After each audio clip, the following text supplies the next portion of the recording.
Here with head coach Brad Laird as the Demons get ready for final road trip of the regular season. Hopefully we'll make one more at least before the year is fully done at Southeastern. And we'll certainly get to that. It's a huge game for sure. But, Coach, let's first look at that Commerce win.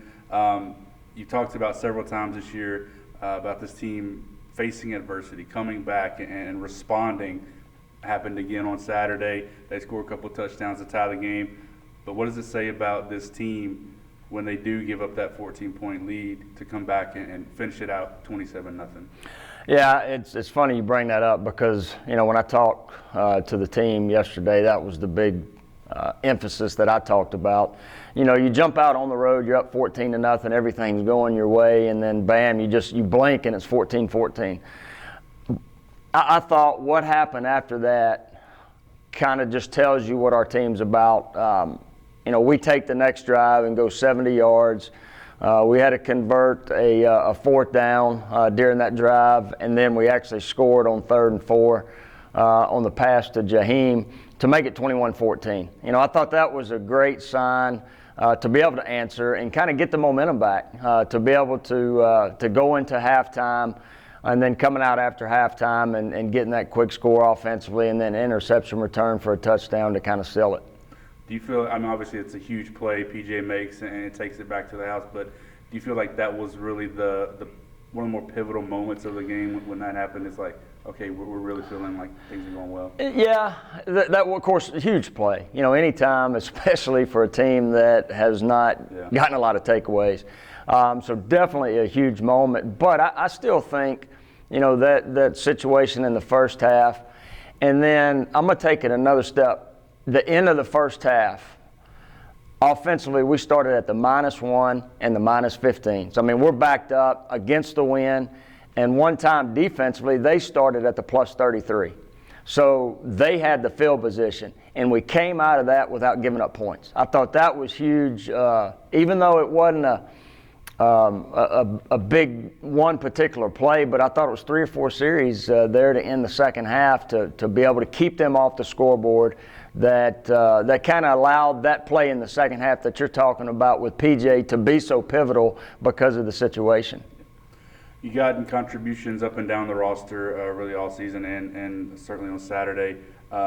Specifically, a guy like Josh Clark, who's battled through some injuries this year, come up with a performance like he did on Saturday with the 2 sacks.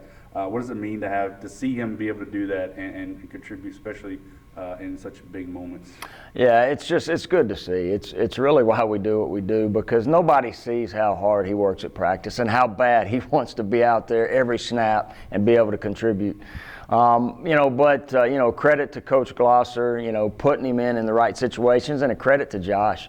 For him to stay mentally through some tough times throughout this season, whether it's been injuries or whether it's been just not having the opportunity to be out there and compete and play. And for him, in this moment, and knowing how big this game was, to be able to make those plays is just 100% credit to him, mentally staying with it. And then finally from Saturday, taking a look at the offense, and it kind of centered around a little bit Zach Patterson. 15 catches. You don't see that hardly ever at any level. But he's been just steady, just doing the job, getting the running the routes, making the catches. What's his consistency been like and brought to the offense? Well, he's like that in practice. He's he just shows up and he doesn't say a whole lot, but goes out there and shows up at practice every day and competes, and you see the same thing in games. It's not like he has to flip a switch and go out there and decide, hey, I want to play on Saturdays, because he does it Sunday through Friday. And I think that's just, for him, always working, always wanting to get better. But you just see his practice carry over to a game, and he's, made some big catches for us and been consistent throughout this season. Big one on Saturday, passed. Another big one on Saturday ahead of us at Southeastern. 4th time we'll see them in the span of less than 2 years. Certainly that has to have some sort of effect on preparation. Well, one, this time of year you keep winning, the next one continues to get bigger. But for us, because I go back to when we started conference. We decided at that particular moment we're going to play them 1 week at a time and see what happens. This one just happens to be the next one on the schedule.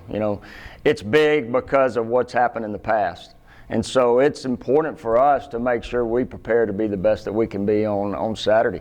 Playing a Southeastern team, there's a lot of history there with, Coach Selfo. Frank is a good friend of mine.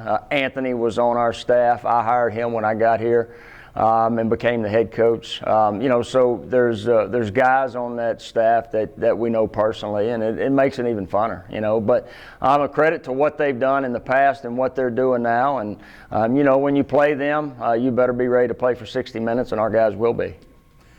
How far has this team come? Because in terms of just managing emotions, it's obviously, like we talked about, big game, managing those emotions through a full game. And how do you think it's going to help us on Saturday? Well, in these types of games, you understand, in any game, within 60 minutes, there's going to be adversity, there's going to be emotions, and I thought our guys last week did a great job of keeping those emotions in. We were plus 80 field position yardage and penalties, and I thought that was huge. Because there was some emotions out there, and I thought our guys did a great job of being able to handle those emotions. And when you go into a game like this, the same thing's going to happen. There's going to be highs, there's going to be lows, but for our guys to be able to manage and understand that we got to stay even keel because it is a 60-minute ball game. Obviously, Saturday, a win would give us at least a share of the Southland Conference title. How special is it for veterans like Gino, Jomar, all these guys that have been around? How special is it for them to have a chance to play for a Southland title? Well, we talked earlier in the season, and I think you do before every year. Everybody's going to remember the 2022 football team. No matter what happens at the year, everybody's going to remember it. How are they going to remember it? That's the questions that we get the opportunity to answer every Saturday, and I think we're continuing to write that book. That book's not finished, and it'll be interesting to see how the ending's going to be, but this is just another chapter in the book. And so for those guys that have been part of the highs and lows, and a lot more lows than highs, it's good to see them continuing to have the opportunity to make their mark, and that's what they continue to do. All right, Coach. Well, best of luck on Saturday, and thanks so much. Thank you.